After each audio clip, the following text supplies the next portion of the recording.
السلام علیکم ورحمۃ اللہ وبرکاتہ۔ ان الحمدللہ والصلاۃ والسلام علی رسول اللہ، اما بعد۔ محترم ناظرین اکرام اور عزیز طلبہ، کتاب بلوغ المرام کے درس میں آپ کا خیر مقدم ہے۔ آج کے درس میں ایک نیا باب شروع کریں گے۔ باب ہے باب ازالۃ النجاست و بیانہا، نجاست کو زائل کرنے، ختم کرنے کے سلسلے میں یہ باب ہے، وہ بیانہا، اور نجاست کے سلسلے میں یہ باب ہے، یعنی کون کون سی چیزیں نجس ہوں گی، اس بات کی وضاحت یہاں کی جائے گی، اور نجاستوں کو کس طرح سے زائل کرنا ہے، کس طرح سے ختم کرنا ہے، یا اسی طرح سے ان کے کیا احکامات ہیں اس تعلق سے، طہارت ان سے کیسے حاصل کی جائے گی، یہ باتیں یا اس سے متعلق احادیث اس باب میں ذکر کی جائیں گی۔ چنانچہ حافظ ابن حجر رحمہ اللہ نے پہلی حدیث حضرت انس رضی اللہ تعالیٰ عنہ سے ذکر کی ہے۔ انس بن مالک رضی اللہ تعالیٰ عنہ قال سئل رسول اللہ صلی اللہ علیہ وسلم عن الخمر تتخذ خلا قال لا، اخرجہ مسلم والترمذی وقال حدیث حسن صحیح۔ حضرت انس بن مالک رضی اللہ تعالیٰ عنہ سے مروی ہے، وہ کہتے ہیں سئل رسول اللہ صلی اللہ علیہ وسلم، رسول اللہ صلی اللہ علیہ وسلم سے سوال کیا گیا، فعل مجہول ہے، سوال کیا گیا رسول اللہ صلی اللہ علیہ وسلم سے عن الخمر، خمر کے سلسلے میں۔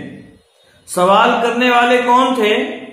اس کے تعلق سے بعض روایات سے یہ بات معلوم ہوتی ہے کہ یہ حضرت ابو طلحہ رضی اللہ تعالیٰ عنہ تھے، اور بعض روایات سے دوسرے صحابہ کا پتہ چلتا ہے۔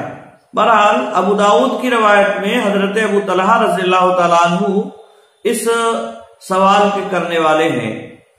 تو حضرت ابو طلحہ رضی اللہ تعالیٰ عنہ نے یا کسی اور دوسرے صحابی نے نبی اکرم صلی اللہ علیہ وسلم سے سوال کیا، اور یہ سوال حرمت خمر کے نازل ہونے کے بعد کا ہے، یعنی جب شراب کی حرمت نازل ہو چکی تھی، اس موقع پر حضرت ابو طلحہ رضی اللہ تعالیٰ عنہ آئے، ان کے پاس بعض یتیم بچوں کی شراب تھی۔ اب شراب کا حکم، حرمت کا حکم نازل ہو گیا۔ اب یہ آئے اللہ کے نبی صلی اللہ علیہ وسلم کے پاس تاکہ آپ صلی اللہ علیہ وسلم سے اس کے سرکے کے تعلق سے پوچھیں، سوال کریں کہ اس کا سرکہ بنانا درست ہے یا درست نہیں ہے، تاکہ یتیم بچے ہیں ان کا نقصان نہ ہو، ان کے مال کا کسی بھی طرح سے نقصان نہ ہو اور اس کی بھرپائی ہو جائے۔ آپ صلی اللہ علیہ وسلم سے آئے، سوال کیا عن الخمر، خمر کے تعلق سے۔ خمر کسے کہتے ہیں؟ خمر کہتے ہیں شراب جو عقل کو ڈھانپ لے، وہ شیرہ یا اسی طرح سے جوس وغیرہ، جو انگور یا اسی طرح سے اور جو دوسری چیزیں ہیں، گنا وغیرہ وغیرہ، ان سے جو تیار کیا جاتا ہے، جس میں نشہ پیدا ہو جاتا ہے، اسی کو کہتے ہیں خمر۔ بلکہ ہر وہ چیز نشہ پیدا کرے اس کو خمر کہا جاتا ہے۔ نبی اکرم صلی اللہ علیہ وسلم نے اس بات کی وضاحت بعض احادیث میں کی ہے۔ تو خمر سے متعلق آپ صلی اللہ علیہ وسلم سے سوال کیا گیا۔ تتخذو یہ فعل مجہول ہے، واحد مؤنث غائب کا صیغہ اور ضمیر خمر کی جانب جا رہی ہے۔ تتخذو یعنی جو بنائی گئی ہو، یعنی ایسی شراب کے بارے میں سوال کیا گیا جو بنائی گئی ہو، خلن سرکہ، خلن خا کے فتحہ کے ساتھ ہے، خلو کہتے ہیں سرکے۔ یہ انگور یا اسی طرح سے کھجور یا اسی طرح سے اور جو دوسری کھانے پینے کی چیزیں ہیں، ان سے تیار کیا جاتا ہے اور کھٹا ہوتا ہے کھانے کے اعتبار سے، بڑی عمدہ غذا ہے۔ اللہ کے نبی صلی اللہ علیہ وسلم نے بعض احادیث میں اس کی تعریف بیان فرمائی ہے۔ تو شراب کے سلسلے میں یہ سوال ہوا کیا اس کا سرکہ بنایا جا سکتا ہے؟ یعنی جو شراب ہے یتیم بچوں کی، ابو طلحہ رضی اللہ تعالیٰ عنہ کے پاس تھی، حرمت کے بعد انہوں نے اس کے تعلق سے سوال کیا کیا اس کا سرکہ بنانا جائز ہے اللہ کے نبی صلی اللہ علیہ وسلم؟ یہ سوال ہے۔ قال، تو آپ صلی اللہ علیہ وسلم نے کہا لا، نہیں، آپ نے منع فرمایا کہ سرکہ بنانا اس کا جائز اور درست نہیں ہے۔ اخرجہ مسلم، اس کو امام مسلم نے روایت کیا ہے، وہ ترمذی، اور اسی طرح سے امام ترمذی نے بھی روایت کیا ہے۔ وقال، اور انہوں نے کہا حدیث حسن صحیح، کہ یہ حدیث حسن صحیح ہے۔ یہ حدیث اس بات کی دلیل ہے کہ شراب کا سرکہ بنانا یہ درست نہیں ہے۔ آپ صلی اللہ علیہ وسلم نے اس سے منع فرمایا ہے، اور ایسا اگر کوئی کرتا ہے تو یہ گویا کہ حرام کام کر رہا ہے، اس نے نبی اکرم صلی اللہ علیہ وسلم کی مخالفت کی، حرام کام اس نے کیا۔ تو شراب کا سرکہ بنانا حرام ہے، جائز اور درست نہیں ہے، یہ حدیث اس بات کی دلیل ہے۔ سوال یہ پیدا ہوتا ہے کہ باب ازالۃ النجاست و بیانہا، جو باب مؤلف نے حافظ ابن حجر رحمہ اللہ نے قائم کیا ہے، اس باب سے اس حدیث کا کیا تعلق ہے؟ جبکہ اس کا تعلق کتاب الاشربہ یا باب الاشربہ وغیرہ سے ہونا چاہیے، کھانے پینے کی چیز کے سلسلے میں ہونا چاہیے، یا اسی طرح سے حلال یا حرام سے متعلق جو ابواب ہیں کھانے پینے سے متعلق، ان ابواب میں اس کو ذکر کیا جانا چاہیے، جیسا کہ امام مسلم نے جو حدیث ذکر کی ہے اس پر امام نووی نے باب قائم کیا، باب الاشربہ، تو باب الاشربہ میں اس حدیث کو ذکر کیا ہے، اور اسی طرح سے اور جو دوسرے محدثین ہیں انہوں نے بھی اس کو اسی طرح کے ابواب میں ذکر کیا ہے۔ حافظ ابن حجر رحمہ اللہ نے اس کو نجاست کے زائل کرنے یا نجاست کے بیان میں ذکر کیا ہے۔ تو یہ آخر کیا وجہ ہے، اس کا کیا مقصد ہے، کیوں اس باب میں اس حدیث کو ذکر کیا گیا اور حدیث کا باب سے کیا تعلق ہے؟ تو یاد رہے یہاں اس حدیث کو حافظ ابن حجر رحمہ اللہ ذکر کر کر یہ بتلانا چاہتے ہیں کہ شراب نجس ہے، یعنی اللہ کے نبی صلی اللہ علیہ وسلم نے اس کا سرکہ بنانے سے منع فرمایا۔ تو یہاں یہ گویا کہ اس حدیث سے یہ دلیل لیتے ہیں کہ شراب کا سرکہ بنانا یہ جائز اور درست نہیں ہے، لہذا وہ نجس ہے، وہ نجس ہے۔ شراب نجس ہے یا نہیں، اس تعلق سے علماء کے درمیان میں اختلافات رہے ہیں، اور یہ دو قول ہیں اس تعلق سے۔ پہلا قول یہ ہے کہ شراب نجس ہے، جیسا کہ حافظ ابن حجر رحمہ اللہ نے بھی اس حدیث کو یہاں بیان کر کے اسی جانب اشارہ کیا ہے۔ تو یہ ایک بات ہے کہ شراب نجس ہے، اور جو لوگ شراب کے نجس ہونے کے قائل ہیں ان لوگوں کی دلیل یہی حدیث، یا اس سے پہلے حضرت ابو طالبہ رضی اللہ تعالیٰ عنہ کی جو حدیث گزری وہ حدیث، اسی طرح سے سورہ مائدہ کی ایک آیت جس میں اللہ رب العالمین نے فرمایا انما الخمر والمیسر والانصاب والازلام رجس من عمل الشیطان، تو یہاں خمر کو اللہ رب العالمین نے رجس کہا ہے۔ یہ دلائل جو ہیں ان لوگوں کے ہیں جو کہتے ہیں کہ شراب نجس ہے، یعنی ناپاک ہے۔ دوسرا قول اس تعلق سے یہ ہے کہ شراب نجس نہیں ہے، پاک ہے، کیونکہ اس کے تعلق سے، اس کے نجس ہونے سے متعلق کوئی ایسی دلیل موجود نہیں ہے، کوئی بھی اس طرح کی دلیل موجود نہیں ہے جس میں اس بات کی صراحت ہو کہ شراب نجس ہے۔ اور یہ قول بہت سارے علماء نے اختیار کیا ہے، علامہ صنعانی ہیں، علامہ شوکانی ہیں، اسی طرح سے ماضی قریب کے محمد بن صالح العثیمین رحمہ اللہ، اور اسی طرح سے اور بہت سارے علماء اسی بات کے قائل رہے ہیں، اور علماء اہل حدیث میں بھی بہت سارے علماء اسی بات کے قائل ہیں۔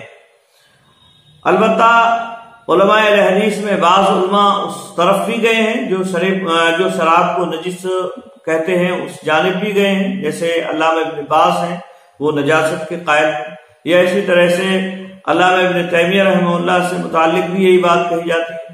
تو یہ جو ہے قول دو اس تعلق سے بیان کیے جاتے ہیں۔ جو لوگ نجاست کے قائل نہیں ہیں، شراب کی نجاست کے قائل نہیں ہیں اور شراب کو پاک کہتے ہیں، ان لوگوں کے دلائل کئی ایک طرح سے ہیں، کئی ایک دلائل ان کے ہیں، اور ان کی ایک دلیل تو وہ ہے حضرت انس رضی اللہ تعالیٰ عنہ کی حدیث، جس میں وہ بیان فرماتے ہیں کہ اللہ کے نبی صلی اللہ علیہ وسلم پر جب شراب کی حرمت نازل ہوئی اور یہ بات آئی کہ شراب حرام کر دی گئی ہے، تو صحابہ کرام رضوان اللہ تعالی علیہ مجمعین نے شراب کے جو مٹکے ان کے گھروں میں رکھے ہوئے تھے اس کو مدینہ کی گلیوں میں پھینک دیا، مدینہ کے راستوں میں اسے پھینک دیا۔ اللہ کے نبی صلی اللہ علیہ وسلم نے ان کے اس پھینکنے پر کسی بھی طرح کی کوئی نکیر نہیں فرمائی، منع نہیں فرمایا انہیں، جبکہ اگر یہ نجس ہوتی اللہ کے نبی صلی اللہ علیہ وسلم اس سے منع کرتے کہ نہیں، مدینہ کے راستوں میں اسے پھینکنا درست نہیں ہے۔ کیوں؟ اس لیے کہ اللہ کے نبی صلی اللہ علیہ وسلم نے گندگی کو راستوں میں کرنے سے منع فرمایا ہے، پیشاب پخانہ راستے میں کرنے سے نبی اکرم صلی اللہ علیہ وسلم نے منع فرمایا۔ اگر یہ نجس ہوتی تو اس کے تعلق سے بھی حکم ہوتا کہ راستے میں شراب کو نہیں ڈالا جائے۔ آئی بات سمجھ؟ تو یہ ایک بات ہوئی۔ اسی طرح سے اللہ کے نبی صلی اللہ علیہ وسلم کے پاس ایک آدمی آئے، ایک صحابی آئے، اور انہوں نے شراب کا ایک برتن لے کر مشکیزہ وغیرہ اس میں رکھی ہوئی تھی، تو وہ نبی اکرم صلی اللہ علیہ وسلم کو ہبا کرنا چاہیے، کہا کہ یہ آپ صلی اللہ علیہ وسلم کے لیے ہبا ہے۔ آپ صلی اللہ علیہ وسلم نے فرمایا کیا تمہیں یہ معلوم نہیں ہے کہ شراب حرام ہو چکی ہے؟ یعنی شراب حرام ہو چکی ہے، یہ اللہ کے نبی صلی اللہ علیہ وسلم نے ان سے کہا۔ ایک صاحب اور دوسرے کھڑے ہوئے تھے، انہوں نے کہا کہ بھئی اس کو بیچ دو، تو چپکے سے ان کے کان میں رازدارانہ طور پر انہوں نے یہ بات کہی۔ اللہ کے نبی صلی اللہ علیہ وسلم نے ان سے پوچھا بھئی یہ کیا کہہ رہے ہیں؟ تو انہوں نے کہا کہ یہ کہہ رہے ہیں کہ بیچ دیا جائے، اس کو بیچ دو۔ آپ صلی اللہ علیہ وسلم نے فرمایا کہ بے شک اللہ رب العالمین نے جس چیز کو حرام کیا ہے اس کی قیمت کو بھی حرام کر دیا ہے۔ اور جب یہ بات آپ صلی اللہ علیہ وسلم نے بیان فرمائی تو وہ شراب لے کر جو آدمی آئے تھے، جو صحابی شراب لے کر آئے تھے، انہوں نے اس کا مشکیزے کا منہ پکڑ کر اس کو وہیں اللہ کے نبی صلی اللہ علیہ وسلم کے سامنے پھینک دیا، ترنت اللہ کے نبی صلی اللہ علیہ وسلم کے سامنے پھینک دیا۔ آپ صلی اللہ علیہ وسلم نے ان صحابی کو وہاں پھینکنے سے منع نہیں فرمایا، اور اسی طرح سے آپ صلی اللہ علیہ وسلم نے اس مشکیزے کو دھلنے کا حکم بھی نہیں دیا، اس کے دھلنے کا حکم بھی آپ صلی اللہ علیہ وسلم نے نہیں دیا۔ تو یہ آپ صلی اللہ علیہ وسلم کا حکم نہ دینا، دھلنے کا حکم نہ دینا، اور پھر یہ کہ وہاں پھینکنے سے منع نہ کرنا، یہ اس بات کی دلیل ہے کہ یہ نجس نہیں ہے، کیونکہ اگر نجس ہوتی تو آپ صلی اللہ علیہ وسلم وہاں شراب کو نہ پھینکنے دیتے، اور اسی طرح سے اس مشکیزے میں جو شراب رکھی ہوئی تھی اس کے دھلنے کا حکم دیتے آپ صلی اللہ علیہ وسلم۔ آئی بات سننے؟ تو یہ جو دلائل ہیں اس کی بنیاد پر یہ علماء جو ہیں دوسرے قول کے قائل علماء یہ کہتے ہیں کہ شراب نجس نہیں ہے، یعنی پاک ہے، البتہ وہ حرام ہے، اس کی حرمت نبی اکرم صلی اللہ علیہ وسلم کی احادیث سے بلکہ قرآن مجید سے ثابت ہے، اور اس کا استعمال کرنا پینا یہ جائز اور درست نہیں ہے۔ یہ ایک اپنی جگہ بات ہے، لیکن جہاں تک نجاست کی بات ہے تو ایسی کوئی دلیل موجود نہیں ہے جس سے یہ صاف طور پر معلوم ہو کہ شراب نجس ہے۔ جہاں تک بات ہے قرآن مجید کی آیت جس میں اللہ رب العالمین نے فرمایا انما الخمر والمیسر والانصاب والازلام رجس من عمل الشیطان، کہ جس میں اللہ رب العالمین نے شراب کو رجس کہا ہے. تو یہ جہاں تک اس آیت کا معاملہ ہے تو یہاں دیکھیے اللہ رب العالمین نے رجس من عمل الشیطان کہا ہے. کیا کہا ہے؟ رجس من عمل الشیطان، یعنی یہ رجسیت، یہ ناپاکی. رجس کا مطلب کیا ہے؟ یعنی ناپاک، گندا، جسے آدمی ناپسند کرے، جسے آدمی ناپسند کرے، یہ رجس کا معنی ہوتا ہے. یہ کوئی ضرور نہیں ہے اس میں کہ وہ ناپاک بھی ہو، پاک بھی ہو سکتی. کچھ چیزیں ایسی ہوتی ہیں جو پاک ہیں لیکن آدمی ناپسند کرتا ہے اسے. تو یہاں جو ہے رجس کا معنی ہے یہ. اسی طرح سے اور بھی بہت ساری جگہوں پر اگلی حدیث میں یہ لفظ آ رہا ہے، وہاں بھی اس کی وضاحت کی جائے گی. تو یہاں قرآن مجید میں رجس من عمل الشیطان کہا، یعنی اس کو عملی اعتبار سے رجس کہا ہے اللہ رب العالمین نے. عملی اعتبار سے، عینی یا ذاتی اعتبار سے رجس نہیں کہا، بلکہ عملی اعتبار سے اسے رجس کہا گیا ہے. آئی بات میں. اور پھر یہاں اللہ رب العالمین نے صرف شراب کا ذکر نہیں کیا ہے، یہاں اللہ رب العالمین نے جوئے کا ذکر بھی کیا ہے، اور اسی طرح سے پاسوں کا بھی ذکر کیا ہے. پاسوں کا آستھان کا ذکر کیا ہے اللہ رب العالمین. اور یہ تینوں چیزیں، 4 چیزوں کا ذکر ہے، اور یہاں ان تینوں چیزوں سے متعلق یہ بات متفق علیہ ایک طرح سے کہ وہ نجس نہیں ہے، وہ نجس نہیں ہے، پاک ہیں. جوا ظاہر سی بات ہے اگر کوئی کھیل رہا ہے تو یہ ایک ایسا تو ہے نہیں کہ کوئی حصی چیز ہو اور وہ ناپاک کر دیتے سے جو ہے یہ بھی رجس کہا اللہ رب العالمین نے ان کو بھی. تو کیا یہ ناپاک ہے؟ ظاہر سی بات ہے اس بات کا قائل کوئی نہیں ہے. تو قرآن مجید میں 4 چیزوں کے تعلق، 4 چیزوں کا ذکر ہوا، اور اس میں ان 4 کے تعلق سے کہا گیا رجس من عمل الشیطان. لہذا شراب کو ناپاک کہنا اور باقی چیزوں کے اندر مانوی نجاست قرار دینا، یہ بات سمجھ میں نہیں آتی ہے. تو یہاں اللہ رب العالمین نے رجس کہا ہے، لیکن رجسیت سے وہاں مراد جو ہے وہ عملی رجسیت ہے، یعنی عملی طور پر وہ نجس ہے، ناپاک ہے، جسے مانوی نجاست کہا جاتا ہے. اور یہ بات ایک دم درست ہے کہ مانوی طور پر نجس ہے، مانوی نجاست اس کے اندر پائی جا رہی ہے. لہذا اس تعلق سے دلائل کی روح سے اگر دیکھا جائے تو دوسری بات یہ زیادہ درست لگتی ہے کہ شراب کی نجاست سے متعلق کوئی ایسی صریح دلیل موجود نہیں ہے جس سے یہ بات ثابت ہوتی ہو کہ شراب نجس ہے.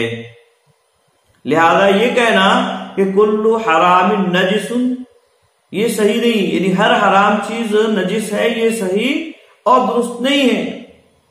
بلکہ بہت ساری ایسی چیزیں ہیں جو حرام ہیں، اللہ رب العالمین نے انہیں حرام کیا ہے لیکن وہ نجس نہیں ہے. جیسے زہر ہے، اللہ رب العالمین نے اپنے آپ کو ہلاکت میں ڈالنے سے منع فرمایا. کوئی آدمی زہر کھا کر اپنی جان دے دے تو ایسا کرنا اس کے لیے جائز اور درست نہیں. زہر کا استعمال کرنا یہ حرام ہے، جائز اور درست نہیں ہے، لیکن اس کو کوئی نجس نہیں کہتا ہے، کوئی نہیں کہتا ہے کہ یہ نجس ہے.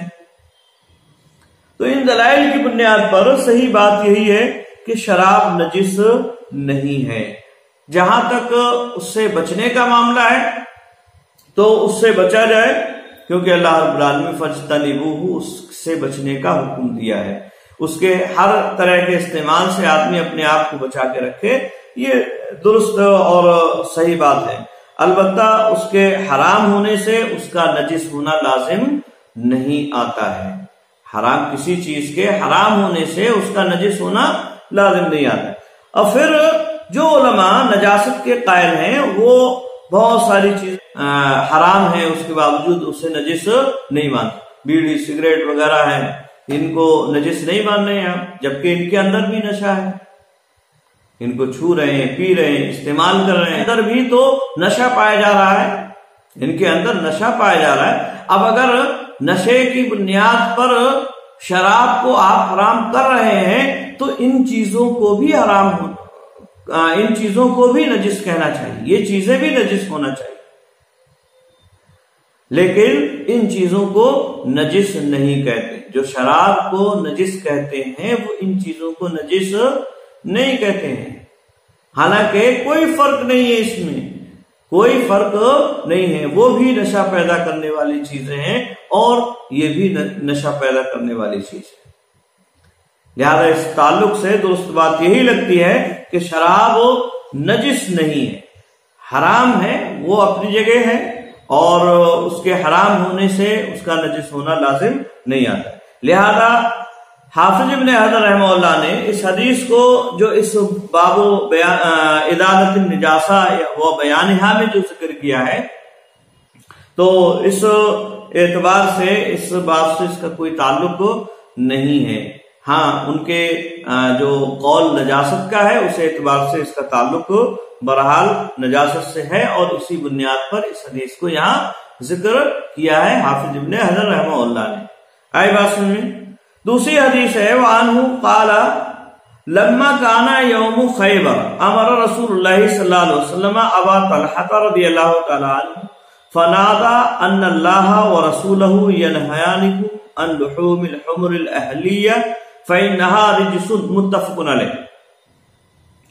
حضرت انس رضی اللہ تعالیٰ عنہ سے یہ روایت بھی مروی ہے، حضرت انس رضی اللہ تعالیٰ عنہ سے کہتے ہیں لما کانا یوم خیبر، کہ جب خیبر کا دن تھا، لما کانا یوم خیبر، خیبر کا دن، اور اس میں مراد ہے خیبر کی فتح، یعنی خیبر جس دن فتح ہوا ہے وہ دن اس سے مراد ہے، اور وہ دن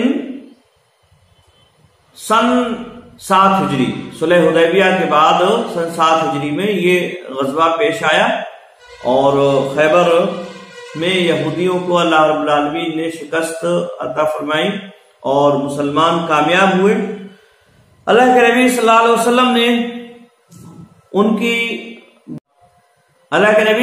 وسلم نے انہیں وہاں رہنے کی اجازت دے دی، اس شرط پر کہ وہ اپنی جو کھیتی باڑی ہے اس کا آدھا حصہ مسلمانوں کو جمع کریں گے۔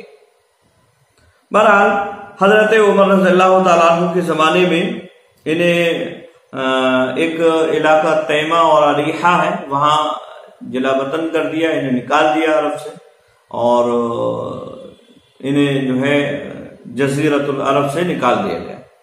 تو یوم خیبر تھا، اور اس میں اللہ کے نبی صلی اللہ علیہ وسلم نے حکم دیا، کہتے ہیں ہمارا رسول اللہ صلی اللہ علیہ وسلم ابا طلحہ، اللہ کے نبی صلی اللہ علیہ وسلم نے حضرت ابو طلحہ رضی اللہ تعالیٰ عنہ کو حکم دیا۔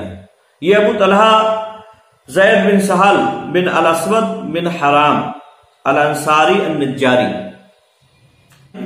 کبار صحابہ میں ان کا شمار ہوتا ہے، اور یہ تمام غزوات میں بیت عقبہ اولیٰ وغیرہ جو ہیں اللہ کے نبی صلی اللہ علیہ وسلم سے ملنے کے لیے انصار جو مکہ گئے تھے ہجرت سے پہلے، تو اس میں بھی یہ شریک رہے تھے، اور اسی طرح سے تمام غزوات میں یہ شریک رہے۔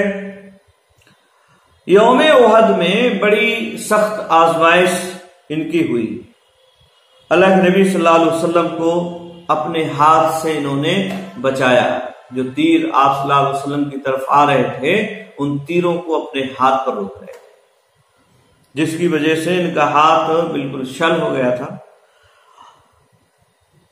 جنگ حنین میں انہوں نے 20 کافروں کو قتل کیا تھا، بڑے بہادر آدمی تھے، آواز بھی بڑی تیز تھی، اسی لیے اللہ کے نبی صلی اللہ علیہ وسلم نے انہیں یہاں اعلان کرنے کا حکم دیا۔ 34 ہجری میں ان کا انتقال ہوا، اور بعض لوگوں نے یہ بھی کہا ہے 51 ہجری میں ان کا انتقال ہوا۔ تو حضرت ابو طلحہ رضی اللہ تعالیٰ عنہ کو نبی اکرم صلی اللہ علیہ وسلم نے حکم دیا، کیا حکم دیا؟ فنادا، پس انہوں نے پکارا، ان اللہ ورسولہ ینہیانکم عن لحوم الحمر الاہلیہ، انہوں نے کہا بے شک اللہ اور اس کے رسول دونوں منع کرتے ہیں، ینہیانکم دونوں منع کرتے ہیں، یعنی ضمیر اللہ اور اس کے رسول کی طرف جا رہی ہے، ہما کی ضمیر، کہ اللہ اور اس کے رسول دونوں منع کرتے ہیں، روکتے ہیں عن لحوم الحمر الاہلیہ، گھریلو گدھے کے گوشت سے، گھریلو گدھے کے گوشت سے رسول اللہ اور اللہ رب العالمین دونوں منع کرتے ہیں۔ فَإِنَّهَا رِجْسٌ، کیونکہ وہ ناپاک ہے۔ رجسن کا مطلب ہوتا ہے ہر وہ چیز جسے آدمی ناپسند کرے، گھن محسوس کرے۔ اب یہ گھن محسوس کرنا کبھی نجاست کی وجہ سے بھی ہوتا ہے اور کبھی نجاست کی نہیں بلکہ کسی اور وجہ سے بھی ہوا کرتا ہے۔ اس کو امام بخاری امام مسلم دونوں نے روایت کیا ہے۔ یہ حدیث اس بات کی دلیل ہے کہ گدھے کا گوشت حرام ہے، اس کا کھانا جائز اور درست نہیں۔ یہاں یاد رہے حمر آیا ہے اور یہ حمار کی جمع ہے، اہلیہ مطلب گھریلو پالتو جسے پالا جاتا ہے، اور یہاں اہلیہ کہہ کے وحشیہ سے احتراز ہے کیونکہ وہ حلال ہے۔ جنگلی گدھا جسے کہا جاتا ہے، نیل گائے جسے بولتے ہیں، تو وہ حلال ہے، اس لیے یہاں اہلیہ کی قید کے ساتھ، یعنی گھریلو گدھا جسے اردو زبان میں گدھا کہتے ہیں، اس کا گوشت حرام ہے۔ یہ حدیث اس بات کی دلیل۔ اسی طرح سے آپ صلی اللہ علیہ وسلم نے اس میں یہ بھی بیان فرمایا کہ وہ رجس ہے، یعنی ناپاک ہے، اور فَإِنَّهَا میں یہ ضمیر یا تو لحوم کی جانب جا رہی ہے، لحوم کی جانب، اور لحوم کی جانب جا رہی ہے تو اس کا مطلب یہ ہوگا یعنی اس کا گوشت نجس ہے، رجس ہے، یعنی اس کا گوشت رجس ہے، یعنی اس کا استعمال کرنا جائز اور درست نہیں ہوگا، یعنی ناپاک ہے وہ۔ اور اگر وہ کسی کپڑے وغیرہ میں لگ جاتا ہے تو وہ کپڑا ناپاک ہو جائے گا، یعنی اس کا دھلنا لازم اور ضروری ہوگا۔ اور یا پھر انہا میں ضمیر الحمر کی جانب جائے، گدھا، تو ایسی صورت میں معنی یہ ہوگا کہ اس کا گدھے کا پسینہ یا اسی طرح سے اس کا لعاب وغیرہ وغیرہ یہ ساری چیزیں نجس ہیں، یعنی اس سے بچا جائے۔ لیکن بظاہر جو بات معلوم ہو رہی ہے اس سے یہ معلوم ہو رہا ہے کہ فَإِنَّهَا میں جو ضمیر ہے وہ لحوم کی جانب جا رہی ہے، کیونکہ گدھے سے متعلق کہ اس کا پسینہ یا اسی طرح سے اس کا لعاب وغیرہ بھی ناپاک ہو، ایسی کوئی دلیل موجود نہیں ہے، بلکہ عموم بلوہ کے اعتبار سے دیکھا جائے تو گدھے کی سواری بھی ہوتی تھی، صحابہ کرام اس پر سوار ہوتے تھے، خود اللہ کے نبی صلی اللہ علیہ وسلم سواری کرتے تھے، اور ایسی صورت میں اس کا لعاب یا اسی طرح سے اس کا پسینہ وغیرہ لگ جانا یہ بعید نہیں ہے، بلکہ عین ممکن ہے کہ یہ سفر وغیرہ میں اس کا لعاب یا اسی طرح سے پسینہ وغیرہ لگ جائے، اور اگر لگ جائے، اگر کہا جائے کہ یہ ناپاک ہے تو ایسی صورت میں یہ پریشانی کا سبب ہے اور اسے دھلنا لازمی اور ضروری ہے، اور ایسا احادیث میں نہیں ہے کہ آپ صلی اللہ علیہ وسلم نے اس کے پسینے سے کپڑے کو دھلنے کا حکم دیا ہو یا خود آپ صلی اللہ علیہ وسلم نے دھلا۔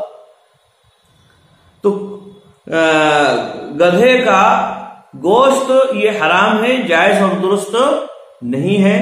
جہاں تک اس کے لعاب یا پسینے کی بات ہے تو وہ ناپاک نہیں ہوگا۔ یاد رہے یہاں حافظ ابن حجر رحمہ اللہ نے یہ حدیث بھی اسی بات کو ثابت کرنے کے لیے ذکر کی ہے کہ گدھے کا گوشت یہ نجس ہے، اور اگر یہ کپڑے وغیرہ کو لگ جاتا ہے تو ایسی صورت میں اس کا دھلنا لازم اور ضروری ہے، یعنی وہ نجس ہے، وہ نجس ہے۔ یہ جو ہے اس حدیث سے بات معلوم ہو رہی ہے۔ اس کو امام بخاری امام مسلم دونوں نے روایت کیا ہے۔ تو یہ دو احادیث آپ کے سامنے آج پڑھی گئی، اور آج کے لیے بس اتنا ہی۔ اللہ رب العالمین سے دعا ہے اللہ رب العالمین ہمیں صحیح سمجھ عطا فرمائے، آمین۔ السلام علیکم ورحمۃ اللہ وبرکاتہ۔